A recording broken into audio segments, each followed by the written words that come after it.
So this morning I was scrolling the old Facebook and I see a post about motorcycles making too much noise on the ski slope hill. They built some new houses up there, and apparently motorbikes going up there. It's a national speed limit road leading to the A14, and motorcycles are making too much noise going up the hill or down the hill or vice versa, and it scares the anonymous poster.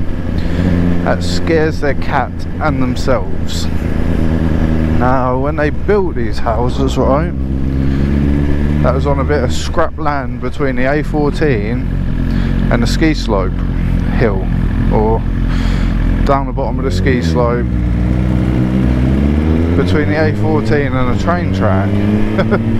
So naturally it's going to be loud, but the woman's bought this house, waited for it to be built, not knowing, supposedly I guess, not knowing that the road was going to be loud.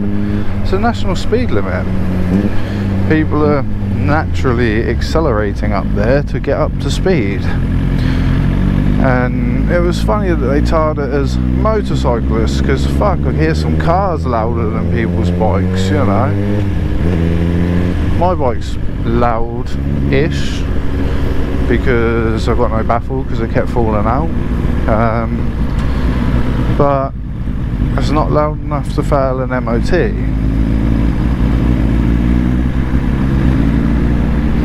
What's next though? It's like people moving in next to a school and then complaining the school kids make too much noise, or moving in next to an airport and then complaining about airplane noise, or a train station and complaining about train noise, or a football stadium and moaning about football games on a Sunday or a Saturday, whatever day they play them on. I don't really like football, but you know, you get the point. Why would you why would you buy a house between a national speed limit road and a dual carriageway and then complain about traffic? Yes, you may have brought the house on a pretense, but you knew where the land was. You could go and see this land, and just by driving to it, you have to drive.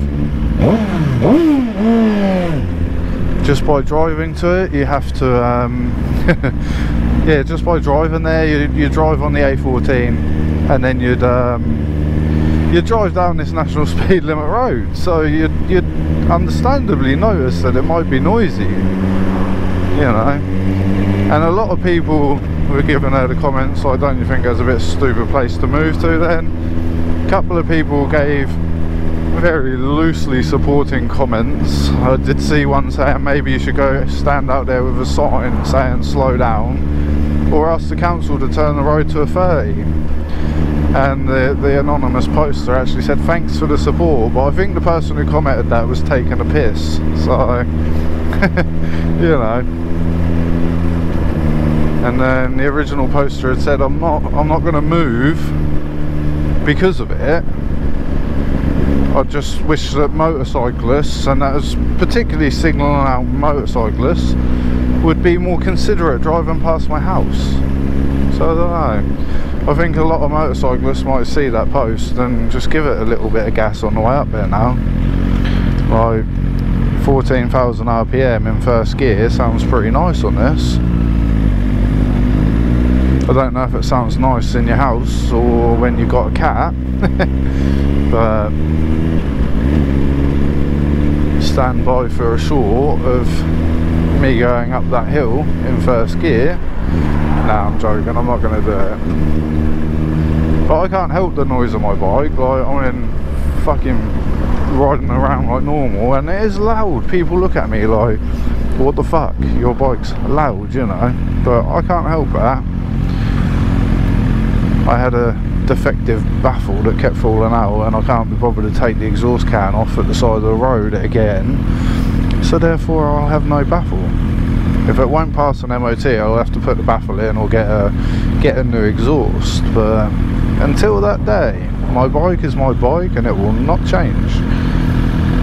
And as for commenting on Facebook and saying change people's riding habits, like when you're in your house as well, I don't know how you know it's a motorcycle. Some cars are fucking loud, you know.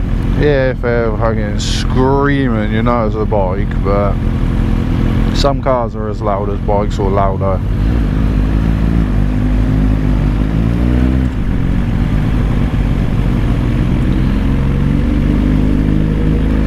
And the ski slope hill in question is a nice steep, well, it's not steep, but it is an uphill, and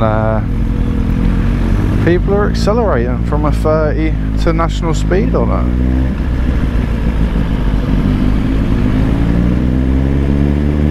So yeah, buying a house and then complaining about where you bought the house and wanting everyone around you to change, not my idea of how life works, to be fair. Like, maybe look at where you bought your house first and think, nah, do you know what, maybe it's not suitable for me. And then the same could be said for every house in a town. Like, when these houses were built and towns were built, they didn't expect half as much traffic as this, so now everyone who's owned their house could say, oh, there's too many cars in town, maybe everyone should stop coming into town for me, you know. It's not going to happen unless they ULEZ everywhere and change your ownership of cars to rentals and take away your cash so you've got nothing to spend, but that's a whole different subject, I suppose. But today is the Cop Doc Bike Show, and that's where we're going. So I'm with my dad, it's his birthday, so happy birthday Suffolk Andy. And we're going to the Cop Doc Bike Show, Suffolk Bike Show, I think I said the first time. So the Cop Doc Bike Show, we're almost there. So with that, I bid you all farewell. So with that, I'll catch you next time.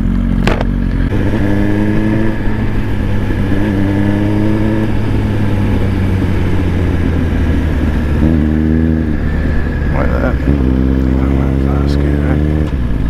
So clear that off a little bit. Why do we want to go all the way down? Just park wherever, I guess now.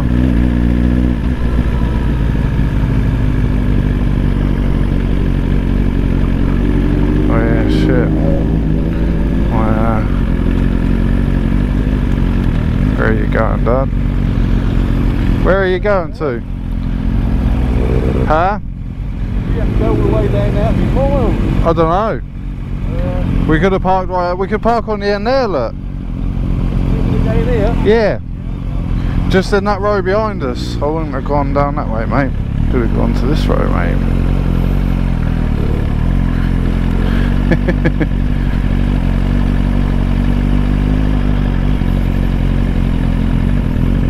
Is he stuck in it now?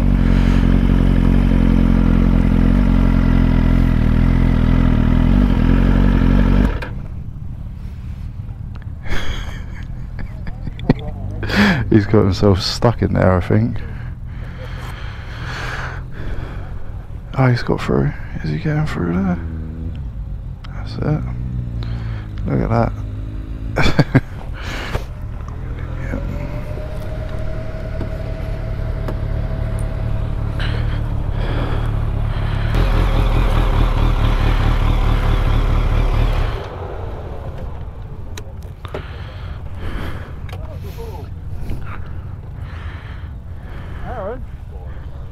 My plug out of my bag. Oh, it just went straight in, didn't it? Yeah. I don't have one of them with me. Glove under it. Yeah, I'm gonna. I did have one, but I don't think that's in this bag. I think that's in my other bag.